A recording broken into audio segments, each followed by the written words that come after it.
This was the first flooring choice that I ever made, and I knew it was a mistake the day that I moved in, 20 years later, and it looks like a few civil wars happened on this hardwood. And I am not about to make that same mistake today. Over the last 2 years, I've tested almost every type of flooring I could get my hands on, scratched it, dropped things on it, dragged appliances across it, submerged it in water, had my pets trying to destroy it, and I've narrowed it down to these 6 floors. I'm going to walk you through my decision-making process, and we're going to eliminate the floors until there's only 1 floor left. And by the end of this video, you'll know exactly how to pick a floor. Now, the biggest factor for me is durability. If the floor can't survive real life, I have to eliminate it. Now, I've already lived this once with this alder floor. It's pretty dang soft, so I wanted to test out some harder hardwoods. So I got these 2 white oak engineered floors that could technically go down into the basement as well as the main floor. And in the durability tests, they did not fare well in terms of scratches, dents, high heels, didn't stand up to the water damage, and my small dogs absolutely destroyed both of these floors with their nails. So for that reason, even though I love wood and it is the most beautiful looking of all the floors, I have to eliminate both of these engineered hardwoods. Now this next elimination is very difficult. This vinyl plank from the Home Depot actually won the durability challenge from the last video. This floor is going to stand up to anything that life is going to throw at it. I actually installed this exact floor in my last basement and one of my bathrooms, and the durability is excellent, but I have to eliminate it, and let me tell you the 2 reasons why. Number 1, this is the thinnest floor by far. This is under 3/16 of an inch, and the reality is it's not going to transition into any of the tile rooms that I have in my house. You're going to end up with a 1/2 inch tripping hazard transition, and any contractor or builder out there in the world that is a good one will never install floors with a 1/2 inch difference. And now the second reason is also related to the thickness. Because this Home Decorators vinyl plank is only 4 millimeters thick, the locking mechanisms are extremely brittle. You can break them off with your finger. They just snap right off. And that's how you end up with the horror story reviews that you see on screen right now. If you install this flooring over something here that seems flush, but it actually has a little bit of a hump to it, you put the flooring down, you snap it together. This flooring, you need a little mallet. You walk on that seam, and the flooring ends up getting this crack here, right there, and it just gets worse and worse over time. This vinyl plank from the flooring store, which is quite a bit thicker, it's 6 millimeters with a 2 millimeter pad on the bottom. We install it into the same exact spot, and we'll stand on there. We'll even get a bit of a little jump. The vinyl plank, it is still intact. And yeah, that is actually very impressive. So you can see this thicker vinyl plank stands up a lot better to any subfloor imperfections.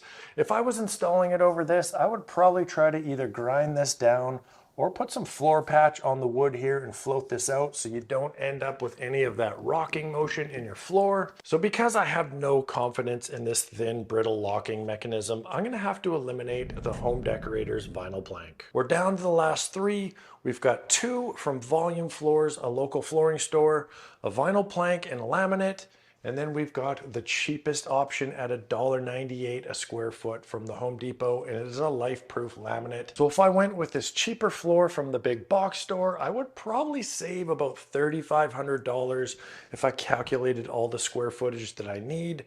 So what are the possible reasons that I would go with a more premium option from the flooring store? And there's really 2. Now the first one is just size. The flooring store laminate is actually quite a bit longer. It's 2 inches wider.